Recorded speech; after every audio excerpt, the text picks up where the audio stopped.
Nesse vídeo eu só darei referências literárias seguras e confiáveis, e para evitar uma matéria cansativa, irei picotar o vídeo do início ao fim.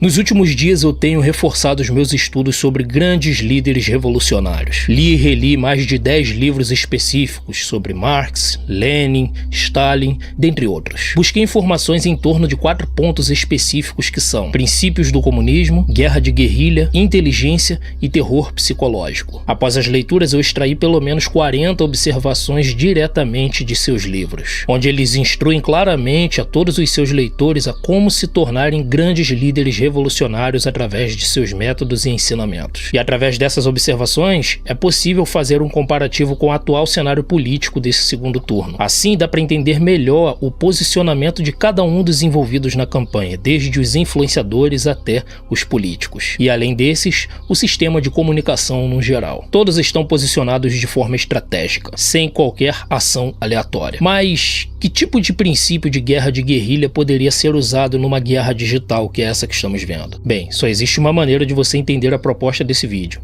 que é assistindo tudo, pois cada informação está fundamentada em uma instrução de guerrilha psicológica.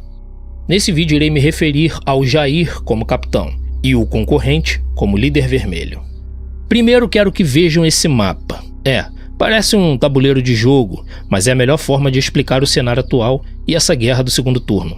Na linha de frente temos 4 unidades de ataque, como Glaze, Janones, Felipe Neto e uma pessoa que eu prefiro não identificar. Na primeira linha de defesa temos pelo menos 11 gigantes da imprensa, dentre elas 2 máquinas poderosas da Globo. Na segunda linha de defesa temos artistas e influenciadores com tripla função. Isso vai ser explicado mais pra frente. Na retaguarda temos reforços defensivos internacionais, blindando o líder vermelho no exterior. E no centro dessas camadas de defesa e ataque está o próprio líder vermelho, totalmente protegido por todas as forças de comunicação que se pode ter. Cada um desses influenciadores, políticos, jornais e entidades internacionais são peças devidamente posicionadas, e não agem aleatoriamente, mas sim em sincronia. Até voltarmos ao tabuleiro novamente, nós vamos passar por 3 capítulos nesse vídeo, e no fim desses capítulos vocês vão entender o posicionamento de cada peça. Parte 1. Classe intelectual. Pode-se dizer que Antônio Gramsci foi um observador de uma falha estrutural dos revolucionários, as tentativas de tomar o poder somente pela violência. Sendo assim, ele começou a desenhar um novo modelo de luta comunista, que seria a luta silenciosa, que é o ataque dentro dos sistemas de ensino, onde começaram a trabalhar na mente da juventude, visando mudar gerações após gerações, moldando mais e mais mentes para uma cultura marxista. Podemos ver um pouco disso na observação 23, Antônio Gramsci, Cadernos do Cárcere, caderno número 10. Onde ele aponta que até os anos 30 os intelectuais, universitários e instituições de ensino eram mais fechados e baseados em regras conservadoras. Devido a isso, quando apareciam pensadores livres ou filósofos rebeldes, estes conseguiam mais atenção, especialmente da juventude. Sendo assim, ficou fácil chegar à conclusão da observação 23, onde Gramsci diz: não tomem quartéis, tomem escolas e universidades. Não ataquem blindados, ataquem ideias. Os socialistas passaram a transformar os jovens em máquinas humanas contra todos os governos ocidentais. Então, a partir de Gramsci, cada vez mais professores, universitários, intelectuais, artistas, jornalistas, filósofos surgiram comandando hostes de estudantes e simpatizantes da causa do proletariado, que depois passou a ser chamada de causa da democracia. Na minha observação 8, Mao Tse-tung fala sobre a importância da infiltração comunista em sistemas de ensino. E na observação 14, Mao Tse-tung ressalta a importância dos mestres e alunos comunistas entre as massas. Vale lembrar que para os comunistas, qualquer pessoa ativa na causa comunista que esteja disposta a lutar já é considerado um guerrilheiro. Devido a isso, a observação 8, onde Mao Tse-tung fala da academia militar, ele se refere a todo e qualquer sistema de ensino, levando em consideração que um guerrilheiro não é um membro de exército nacional, mas sim um rebelde da causa do proletariado. Por isso, um guerrilheiro pode ser até um jovem universitário comum que jamais serviu ao exército e nem pegou em armas. Devido a isso, qualquer sala de aula pode se transformar num QG, por mais que ninguém treine tiros ou luta no local. Um dos movimentos estudantis mais conhecidos da causa socialista é a UNE, a União Nacional dos Estudantes. Porém, eles não admitem abertamente terem interesses revolucionários. Por exemplo, a frase "pelo comunismo no Brasil" tem sido substituída há anos por "pela democracia". Parte 2. A ascensão do partido.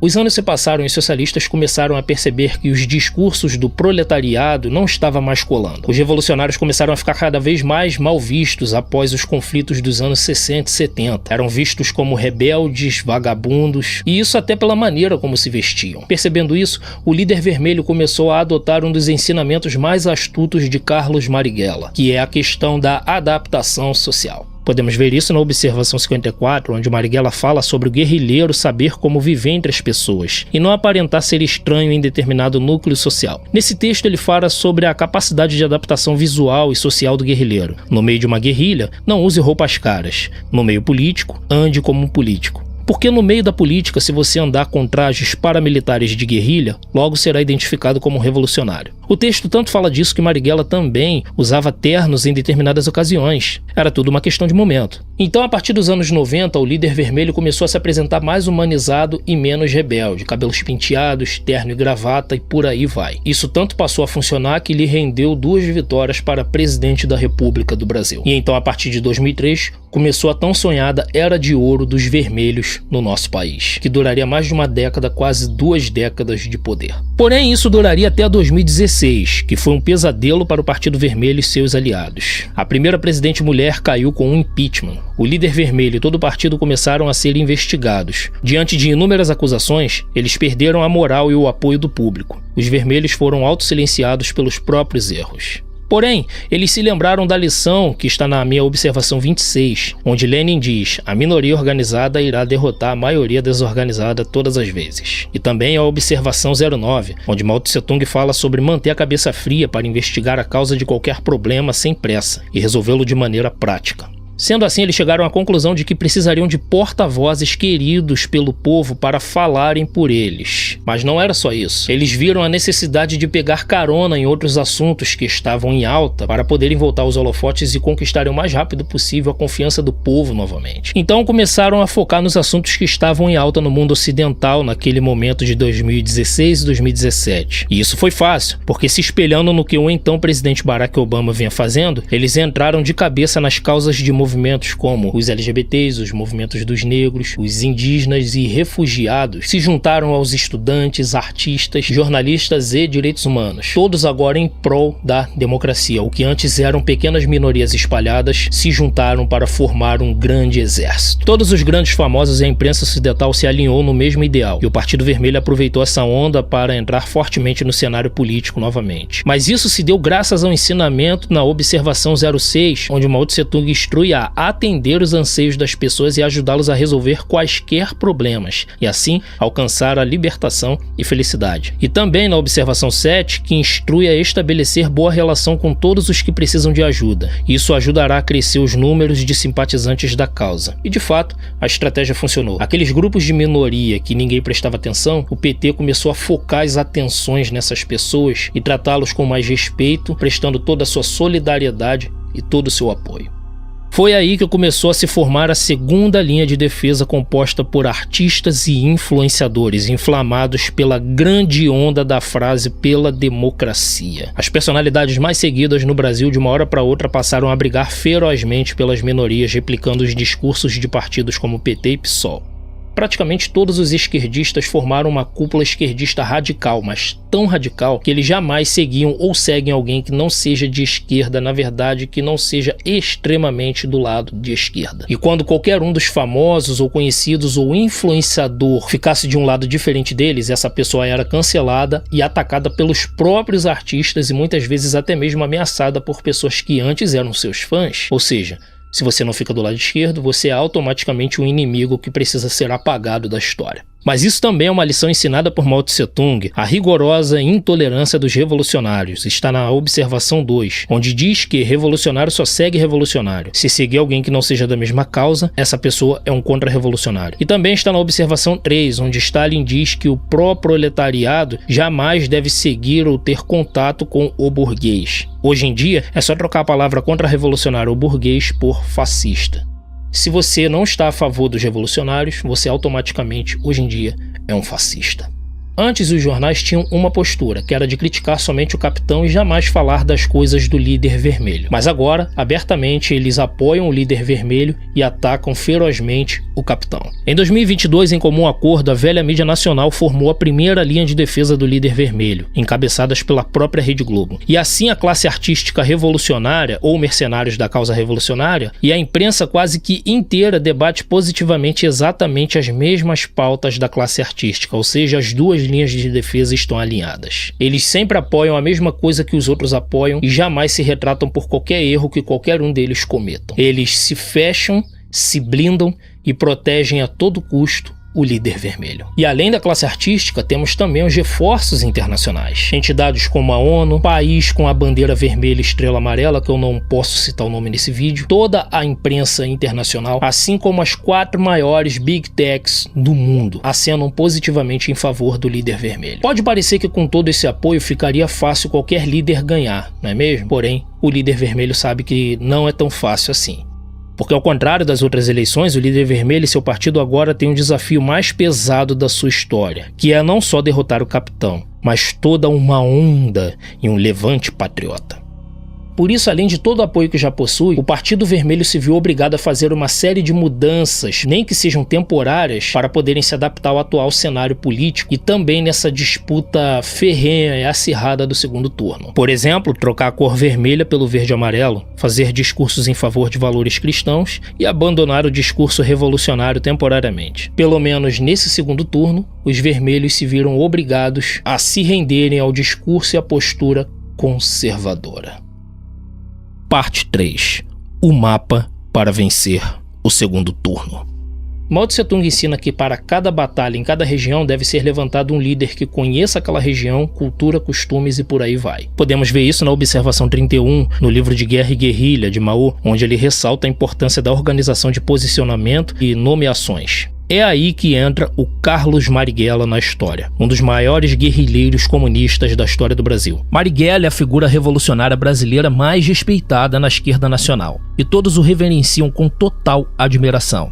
O próprio líder vermelho já o chamou de herói nacional em diversas ocasiões, deixando claro que eles julgam Marighella como um exemplo a ser seguido. Foi Marighella quem escreveu o livro Mini Manual do Guerrilheiro Urbano. E é nesse manual que vamos pegar muitos exemplos e ensinamentos que estão sendo aplicados descaradamente nessa batalha do segundo turno pelos vermelhos. Já podemos começar com a observação 38, onde ele deixa claro no livro que a guerra de guerrilha pode ser adaptada para diversas situações, como rural, urbana ou mesmo psicológica. Nesse caso, o que estamos presenciando é uma guerra psicológica adaptada para o campo digital. Mas como isso poderia ser feito? Primeiro vamos falar da camada visível do mapa, onde podemos ver claramente quem são os líderes digitais, ativos na campanha do Partido Vermelho em suas devidas posições. Lembrando que essa é uma adaptação de guerra de guerrilha. Mas eu sei o que alguns vão falar. Esses famosos não são guerrilheiros, são só lacradores, mercenários, é tudo por dinheiro, babababá. Mas eu convido vocês a se lembrarem do que está escrito no livro de citações do presidente Mao Tse Tung, no capítulo As Classes e a Luta de Classes, onde ele diz claramente que todo aquele que se coloca ao lado do revolucionário se torna um revolucionário e automaticamente se torna inimigo dos que são contra eles e que não são a favor da revolução. Não importa que esses artistas nem saibam disso e nem nunca tenham estudado sobre o marxismo na vida e nem nunca tenham tocado em armas. Isso não interessa. O que importa é que eles se tornam revolucionários no momento em que apoiam qualquer causa dos vermelhos e, pior ainda, usam sua influência de milhões para alcançar milhões de pessoas a lutarem em favor dos vermelhos. Entendam que nem todo revolucionário precisa ser um Che Guevara armado até os dentes. Mao Tse Tung e até mesmo Marighella deixam claro que todo guerrilheiro revolucionário tem uma posição. Isso varia de um soldado de 15 anos até um professor de filosofia de 87 anos, que nem tem mais condições de lutar. O soldado atira no corpo, o filósofo atira na mente. Já os artistas normalmente servem para atacar os princípios. Agora voltando ao mapa. Só para vocês se guiarem melhor, cada símbolo significa uma função. Cérebro, inteligência, escudo, defesa, espada, ataque, megafone, amplificação de notícia. A primeira é a linha de ataque, Nela estão posicionados Janones, que é um articulador. Ele é responsável pela rede de informações direta com o público. Ele mesmo fez questão de mostrar que possui um grupo no Telegram com pelo menos 100 mil pessoas. A função dele é focar nos ataques à vida pessoal do capitão, podendo até mesmo usar situações fora de contexto. Concordo que o Janones seja um tanto infantil para essa posição, mas ele é dedicado e sabe sustentar um ritmo muito agressivo em todas as redes. A Glaze também faz parte da inteligência, porém ela é responsável pela rede de informações direta com os políticos. Foca nos ataques à vida política do capitão. Outra função da Glaze também é ajudar a refinar os ataques de Janones, já que ela tem mais frieza e é experiente. O Felipe Neto também funciona como ataque, porém com a função de amplificação de ataques através das informações de Janones e Glaze. E também ele pode acrescentar suas opiniões para piorar ainda mais a situação, podendo acrescentar xingamentos ou ofensas de baixíssimo nível. A quarta peça eu não vou citar o nome porque é uma pessoa com problemas mentais graves. Ela funciona como um coringa, alguém que age com anarquismo total. Ela ataca livremente sem qualquer limite ou regra, cria mentiras, montagens, narrativas, histórias, tudo de forma mais baixa possível. E sim, suas publicações são altamente amplificadas pelo público anárquico que a segue. A segunda linha é também a primeira linha de defesa, onde todo o peso da imprensa está presente. Essa linha de defesa costuma defender o líder vermelho de toda e qualquer acusação ou ataque, e atacam o capitão de maneira um pouco mais sutil, mas com o intuito de desinformar e confundir o telespectador e também se esforçar para impedir o telespectador de buscar informações reais sobre aquela notícia que está sendo dada. A terceira linha é a segunda linha de defesa com tripla função. Apesar de não serem tão ativos quanto a primeira linha, eles causam danos graves, porque só defendem o líder vermelho e atacam o capitão. E mesmo quando descobrem que o capitão foi vítima de uma fake news, eles jamais se retratam e nem mesmo removem essas publicações. Já quando o líder vermelho é vítima de algum fake, eles sempre o defendem e esclarecem rapidamente a situação para limparem a barra do seu líder. Essa linha não é ativa como a primeira linha de ataque, onde está o Felipe Neto, mas estão diretamente ligados ao Felipe Neto. Porque se o Felipe Neto publica algo, normalmente eles replicam a postagem, dando ainda mais alcance do que ele já possui. Portanto, as notícias que tomam maiores proporções são a que eles compartilham ou copiam do Felipe Neto. É por isso que o Felipe Neto teve mais de 100 mil visualizações na chamada campanha contra fake news. Por quê? Porque ele está ligado com essa linha de tripla função que também amplifica suas postagens, que já tem um alto poder de alcance. Nesse mapa só mostram alguns influenciadores de milhões. Porém, se for citar todos, os vermelhos tenham talvez centenas de famosos com milhões de seguidores em suas contas, desde ex-jornalistas como a Raquel Sherazade até praticamente todos os funkeiros e rappers. Essa parte fica muito clara. Apesar do Janones e a Glaze serem a inteligência da linha de ataque, eles não têm tanto alcance, por isso eles precisam de um ataque amplificado. E como é que eles fazem isso? Eles pegam as notícias, falhas do governo, narrativas, eles criam a situação e botam na mão do Felipe Neto para que o Felipe Neto amplie esse ataque e chegue na segunda linha de defesa, que é a linha dos artistas, que funcionam como ataque, defesa e também como amplificadores de um outro amplificador, alcançando então milhões e milhões de pessoas. As linhas de ataque e a segunda linha de defesa atacam de forma suja e baixa, e até com mentiras, se necessário. Muitas vezes até para atingir a honra do capitão, sua esposa, sua filha de 12 anos. Mas por que fazem isso sem o menor pudor? De onde eles tiram tanta inspiração? Bem, se preparem porque agora vem uma lista extensa de instruções sujas, baixas, alguns até diriam criminosas do livro do guerrilheiro Marighella. E elas são as seguintes: o dever do guerrilheiro é ser inimigo implacável do governo e causar danos sistemáticos às autoridades e aos homens no poder. Devemos distrair, cansar e desmoralizar. Observação 40. O guerrilheiro não teme desmantelar ou destruir o presente sistema econômico, político e social brasileiro. Vocês não estão traindo a mim, não. Estão traindo o Brasil! Vocês querem arrebentar com o Brasil! Observação 42. O terrorismo deve ser usado de forma organizada, calma e fria.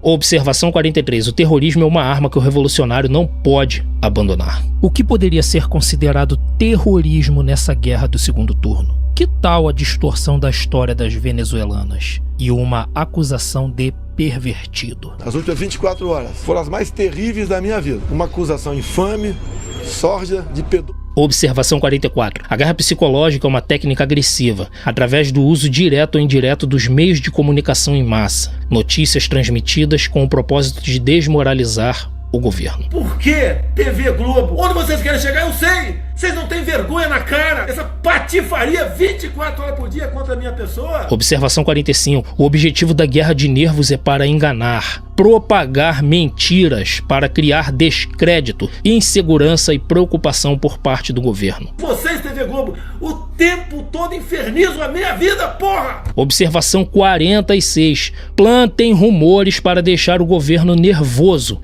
explorando cada erro, falhas, forçando-os a dar explicações desmoralizantes e justificações nos meios de comunicação. Vocês estão com a cabeça, TV Globo, vocês não têm juízo, parem de trair o Brasil! Uma vez que todo o estrago de uma publicação maldosa é feito, todas as 3 linhas em conjunto e sincronia atuam amplificando essas notícias, essas publicações, essas mensagens, seja ela tirada de contexto, mal explicada ou uma completa mentira, não interessa. Eles vão publicar e espalhar em sincronia. E todos eles têm uma regra em comum: jamais devem se desculpar quando são pegos ou descobertos em suas mentiras. Na verdade, eles nem se dão o trabalho de apagarem seus posts. As 3 linhas são sincronizadas na internet. Quase todos eles publicam igualmente as notícias e quase que no mesmo tempo. Na verdade, a sincronia e concordância entre eles nas postagens é tão alinhada que dá até entender que eles fazem parte de algum grupo de WhatsApp, como um QG online, e combinam as postagens. Mas é claro que não dá para afirmar isso, apesar de parecer. É nessa que você acaba se fazendo a pergunta: será que esse pessoal simplesmente defende os vermelhos porque gostam deles? Ou estão recebendo alguma coisa para serem tão empenhados e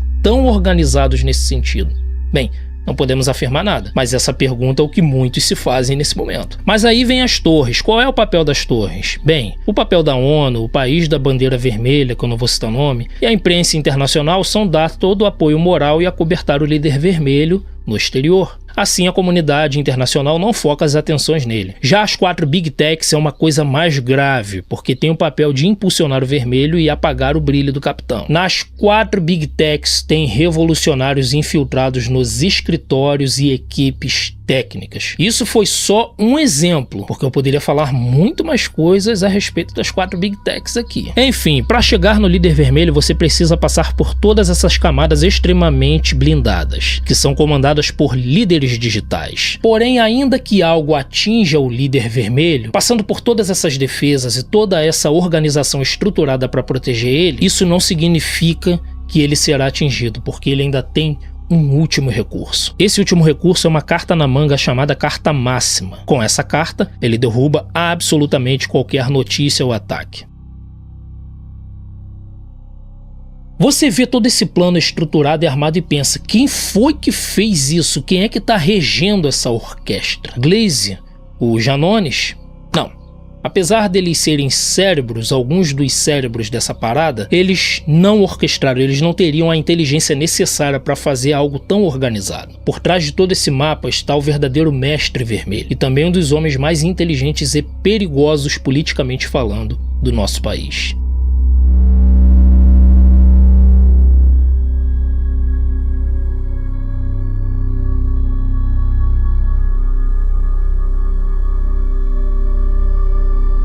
O General Vermelho é o mais inteligente do partido, e muito provavelmente foi o homem quem teve a ideia de adaptar a guerra de guerrilha para um campo digital. Mas como ele faria isso? E por quê? Você pensa, ele é um cara velho e não é um cara de internet. Ele não faria isso sozinho.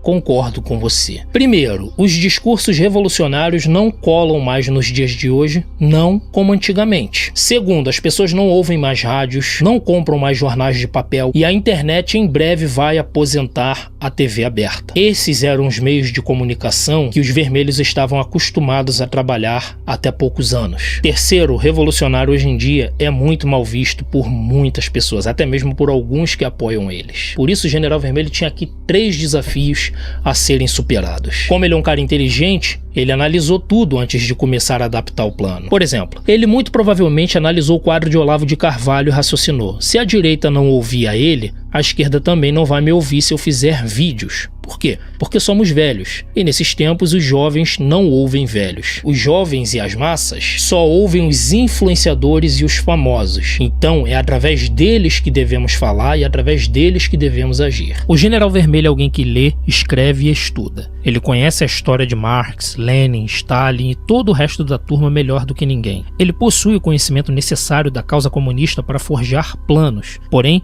os tempos modernos o impedem de se comunicar diretamente com a juventude devido à diferença de mentalidades. Sendo assim, ele teve de pensar numa forma de adaptar toda a carga de conhecimento e informações que possui para o campo digital. Muito provavelmente ele contratou equipes técnicas para atualizar e adaptar a linguagem revolucionária e camuflar os interesses do partido atrás dos interesses públicos e ideológicos dos dias atuais, transformando assim a máquina de campanha vermelha numa onda pega-tudo, com a ajuda dos grandes veículos e artistas. Resultado dessa adaptação, o Partido Vermelho, mesmo perdendo em números nas redes sociais contra os patriotas, conseguem fazer muito barulho devido à organização, e às vezes até parece que eles estão em maior número. Não posso dizer com certeza que o General Vermelho arquitetou tudo isso sozinho, sem dúvidas tem outros cérebros com eles, mais especialistas e filósofos, porém, estes estão nas sombras, não dá para saber nem se são brasileiros ou de outros países. Agora vem a conclusão que eu quero dizer com todo esse vídeo. O capitão e seus aliados e suas equipes estão levando esse segundo turno como uma disputa eleitoral, mas o líder vermelho e seus aliados transformaram esse segundo turno em uma completa guerra de guerrilha, com liberdade total acima das leis e regras. Você me pergunta agora, após eu analisar toda essa situação, esse campo de batalha, esse quadro de maneira fria e técnica, será que eu teria a resposta de como acabar com o plano dos vermelhos de uma maneira técnica também? Eu respondo, eu não vou falar, porque nessas eleições eu não tenho a menor relevância e provavelmente esse vídeo não vai chegar a quase ninguém. Só tenho a dizer uma coisa para encerrar esse vídeo. Boa sorte a todos e votem conscientes.